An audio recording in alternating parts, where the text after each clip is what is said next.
जय श्री राम दोस्तों मुगल सम्राट बाबर के सेनापति मीर बाकी ने 1528 ईस्वी में अयोध्या में राम जन्मभूमि पर बाबरी मस्जिद का निर्माण कराया था।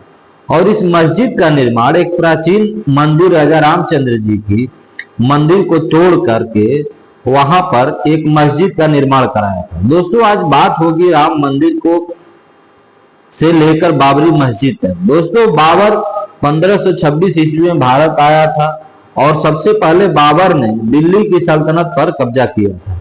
और उसके बाद बाबर ने पूरे उत्तर भारत में जितने बड़े मंदिर थे उन मंदिरों पर सबसे पहले हमला किया था। और बाबर ने सुल्तान इब्राहिम लोदी को हराकर पानीपत का पहला युद्ध जीता था। दोस्तों अयोध्या की जो बाबरी मस्जिद है उस मस्जिद को मुगल काल की एक महत्वपूर्ण मस्जिद के रूप में माना जाता था। यही नहीं, बाबरी मस्जिद के बारे में मॉडर्न डॉक्यूमेंट किताब में भी जिक्र किया गया है।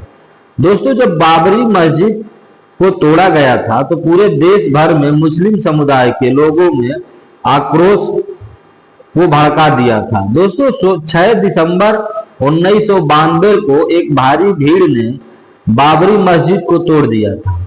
और बाबरी मस्जिद को तोड़ने के बाद उस जगह पर अस्थाई राम मंदिर बनवाया गया था। दोस्तों इस वीडियो को पूरा जरूर देखिएगा क्योंकि इस वीडियो में भगवान राम की मंदिर और बाबरी मस्जिद को लेकर लगभग पूरी सच्चाई बताई गई है। तो इसलिए आप सभी से निवेदन है कि इस वीडियो को पूरा जरूर देखिएगा। दोस्तों नमस्कार प्रणाम, आप सभी देख रहे हैं स्टोरी वाइज और मैं हूं चंदन। तो दोस्तों जो बाबरी मस्जिद थी उत्तर प्रदेश के अयोध्या जिले में रामकोट पहाड़ी यानी राम का किला पर एक मस्जिद थी। दोस्तों रैली के आयोजक द्वारा मस्जिद को कोई नुकसान नहीं पहुंचाने की उच्चतम न्यायालय और भारत के सर्वोच्च न्यायालय से वचनबद्धता के बावजूद भी श्री राम भक्तों ने बाबरी ढांचे को गिरा दिया। दोस्तों जो रैली निकाली गई थी वह साल 1992 में और उस रैली में लगभग 1.5 लाख लोगों की एक हिंसक रैली ने उसको भगदड़ में बदल जाने की वजह से यह बाबरी मस्जिद टूट गई। दोस्तों इस रैली में भगदड़ होने की वजह से उस भगदड़ में लगभग 2000 से अधिक लोग मारे गए थे। दोस्तों बाबरी मस्जिद को प्रथम मुगल सम्राट बाबर के आदेश पर 1527 ईस्वी में इस मस्जिद का निर्माण कराया गया था। और जो बाबर का सेनापति मीर बाकी ने 1527 में निर्माण कराया था और मीर बाकी ने ही इस मस्जिद का नाम बाबरी मस्जिद रखा था। और 1940 के दशक से पहले कहा जाता था कि इस तरह इस स्थान को हिंदू ईश्वर श्री राम जन्मभूमि के रूप में स्वीकार किया जाता है। दोस्तों जो बाबरी मस्जिद थी वह उत्तर प्रदेश ही नहीं भारत की बड़ी मस्जिदों में से एक थी। हालांकि आसपास के जिलों में और भी अनेक पुरानी मस्जिदें हैं जो बाबरी मस्जिद से भी बड़ी है। जो पुरानी मस्जिद है उनको सारीकी राजाओं द्वारा बनाई गई थी जिसमें हजरत बल मस्जिद भी शामिल है। लेकिन अयोध्या में जो मस्जिद है विवादित स्थल के महत्व के कारण ही बाबरी मस्जिद सबसे बड़ी बन गई। और दोस्तों अयोध्या की जो बाबरी मस्जिद का आकार और प्रसिद्धि होने के बावजूद भी जिले के मुस्लिम समुदाय द्वारा इस मस्जिद की बहुत ही कम वहां के लोग उपयोग करते थे। और अदालतों में हिंदुओं द्वारा अनेक याचिकाओं के परिणाम स्वरूप इस स्थल पर राम भक्त यानी हिंदू भक्तों का प्रवेश होने लगा था। और दोस्तों बाबरी मस्जिद के इतिहास में मोहम्मद उस्मान अली इकराम है और इसके स्थान पर तथा किसी जमाने में मंदिर को तोड़कर या उसमें बदलाव लाकर इसे पुनः बनाया गया था। यही नहीं, इस पर चल रही राजनीतिक, ऐतिहासिक और सामाजिक धार्मिक बहस को अयोध्या विवाद के नाम से भी जाना जाता था। आखिरकार कोर्ट का फैसला आने के बाद जब 2020 में राम मंदिर बनाने के लिए वहां खुदाई की गई तो इस बाबरी मस्जिद की जो आज वास्तुकला मंदिरों या घरेलू शैलियों से विकसित हुई है जो कि वहां की जलवायु और भूभाग सामग्रियों द्वारा एकदम अनुकूलित था। इसलिए बंगाल, कश्मीर और गुजरात की मस्जिदों में आप सभी को भारी अंतर देखने को मिलता है, क्योंकि बाबरी मस्जिद ने जौनपुर की स्थापत्य पद्धति का अनुकरण भी किया था। दोस्तों, एक विशिष्ट शैली की एक महत्वपूर्ण मस्जिद बाबरी मस्जिद मुख्यतः वास्तुकला के हिसाब से सुरक्षित रही है, जिसके बाद दिल्ली सल्तनत की स्थापना 1192 के बाद विकसित किया गया था। और दोस्तों, हैदराबाद के चार मीनार 1591 ईस्वी में चौक के बड़े मेहराब, तोरण, पथ और मीनार बहुत ही खास है। इस कला में पत्थर का व्यापक उपयोग किया गया है और 17वीं सदी में मुगल काल के स्थापित होने तक, जैसा कि ताजमहल जैसी संरचनाओं द्वारा एक कदम साफ दिखाई पड़ता है। मुसलमानों के शासन में भारतीय अनुकूलन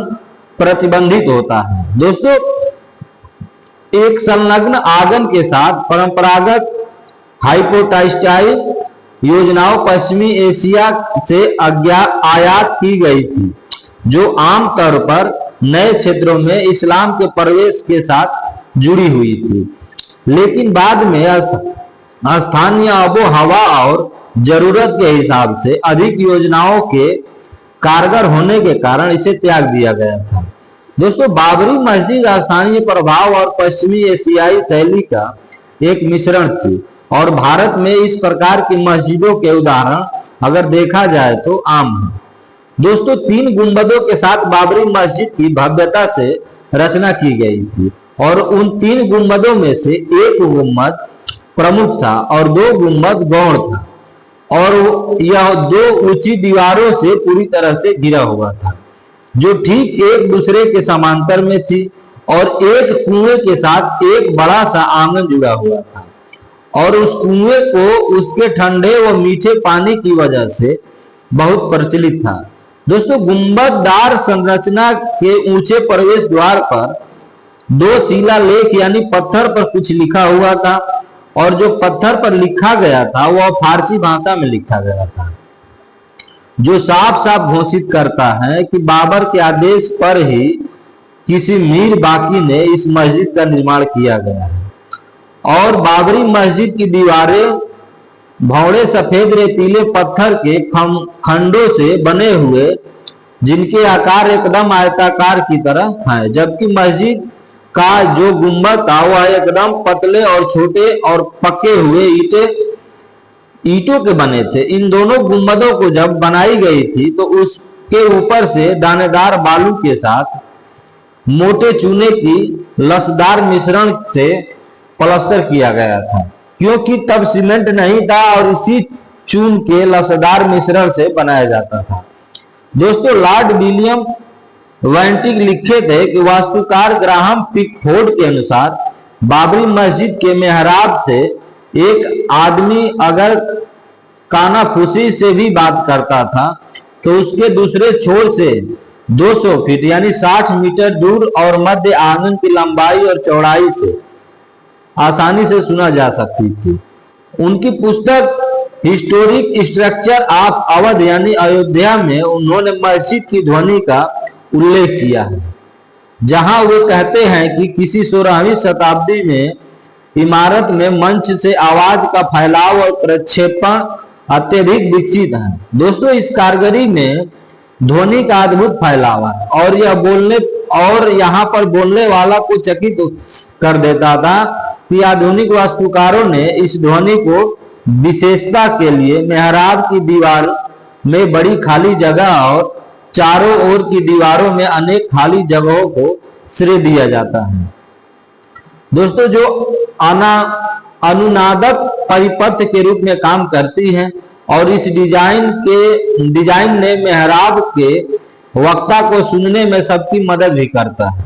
दोस्तों, बाबरी मस्जिद के निर्माण में इस्तेमाल किए गए रेतीले पत्थर भी अनुनादक किस्म के थे, जिनका अद्भुत ध्वनि में महत्वपूर्ण योगदान रहा है।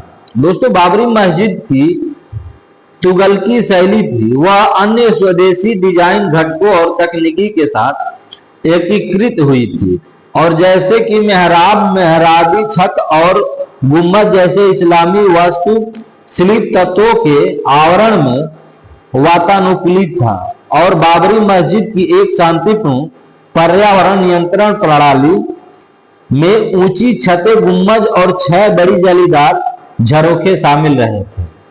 दोस्तों, यह प्रणाली प्राकृतिक रूप से अंदरूनी भाग को ठंडा रखने और साथ ही सूर्य के प्रकाश को आने में मदद करती थी और पूरी तरह से मदद करती थी। दोस्तों, जो बाबर था वह बहुत ही गुरूर शासक था और उसने हर हिंदू के मंदिर को तोड़कर जितने हिंदुओं की बड़ी मंदिर थी वहां पर मस्जिद का निर्माण करवाया।